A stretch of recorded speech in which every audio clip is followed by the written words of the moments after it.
Welcome to GeoMoney Insight.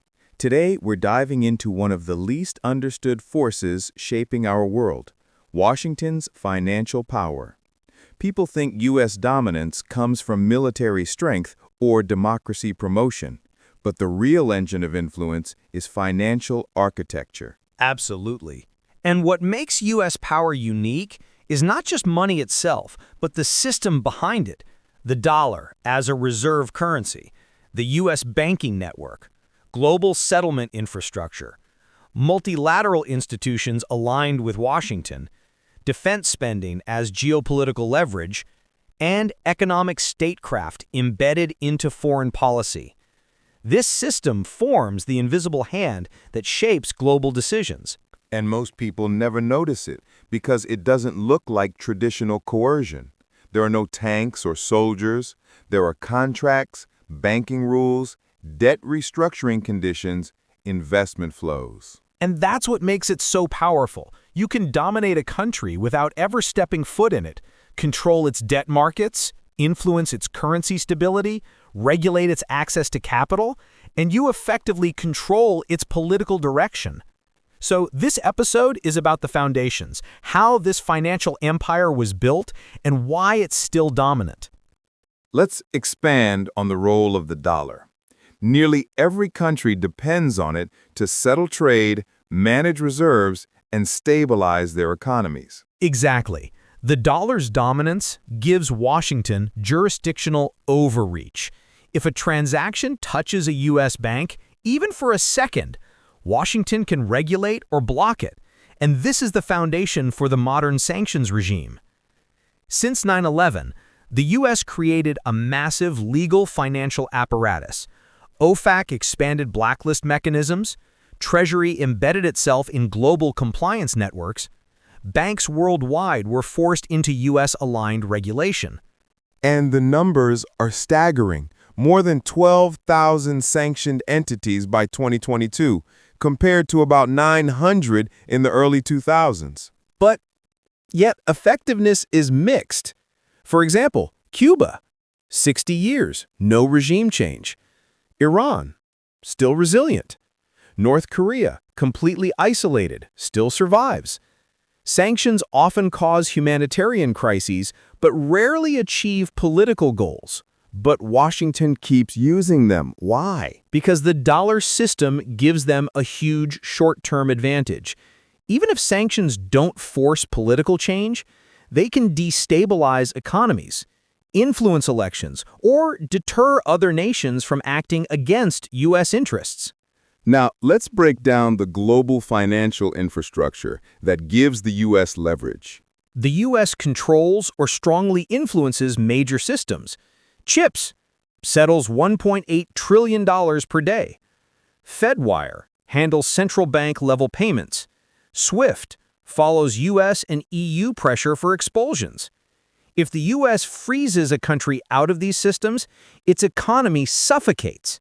Russia in 2022 is the clearest example. Banks were cut off from SWIFT not by NATO troops, but by financial switches. Exactly. And after that, the world realized how dangerous dependence on U.S. plumbing is. That's why China accelerated development of CIPS, an alternative settlement system. Central banks increased gold reserves at record levels. Nations began signing currency swap agreements to reduce dependence on the dollar. So the U.S. is pushing the world toward fragmentation. It's a paradox. The more Washington weaponizes finance, the weaker long-term trust becomes. Let's shift from banks to bombs because U.S. military spending also acts as economic control. Yes, the U.S. spends over $900 billion per year, but the point isn't just security. Defense spending binds allies. In Europe alone, 46% of fighter jets are U.S.-made. Missile systems require U.S. maintenance. Aircraft have software backdoors and kill switches. Meaning, if a country turns politically hostile, Washington can ground its air force. Exactly. That's why Europe continues deep military dependency. Even when European leaders advocated for strategic autonomy, their procurement systems kept them tied to Washington. And bases too? Absolutely. U.S. bases create local economic dependency. Closing a base destroys thousands of jobs, so host countries often comply with Washington to keep them open. Foreign aid might be the most misunderstood U.S. foreign policy tool. Completely.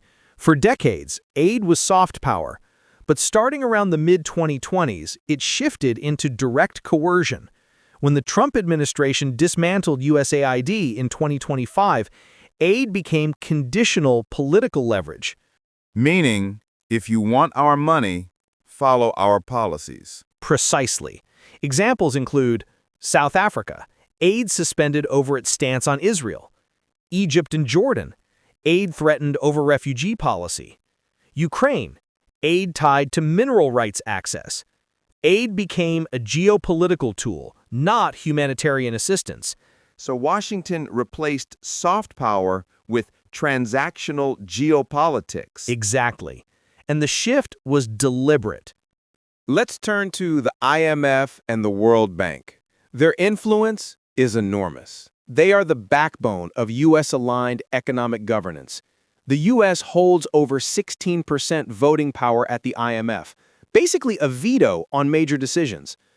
These institutions enforce structural adjustment programs, privatization, subsidy cuts, deregulation, currency devaluation. And the outcomes? Often devastating. Argentina's devaluation cycles, Nigeria's subsidy crises, Indonesia's collapse after deregulation. These policies weaken social systems while opening markets for Western investors. Let's examine real cases, starting with Europe. The US-EU trade deal is a prime example. Europe must buy $750 billion of US energy, cap tariffs, increase military purchases, inject $600 billion into U.S. markets. That's not a partnership. That's dominance. Exactly. It shows how Washington uses both economic and security dependence to shape European policies. And Asia? Asia is the main front of U.S.-China financial rivalry. The U.S. uses alliances, military aid, and high-tech restrictions. China responds with Belt and Road, CIPS, and currency swaps. The region is splitting into two financial ecosystems. So, where is this all heading? What does the future look like? The U.S. still dominates, but the world is moving toward fragmentation. China expands RMB settlements, global gold purchasing skyrockets, BRICS Plus explore alternative payment systems, trade barriers and sanctions multiply. The invisible American financial empire is still powerful, but increasingly contested. So the dollar won't collapse, but it won't be absolute either. Exactly. We're entering a world of competitive financial systems, overlapping alliances, and fragmented capital flows. The invisible hand is still there, but the world is learning how to pull back.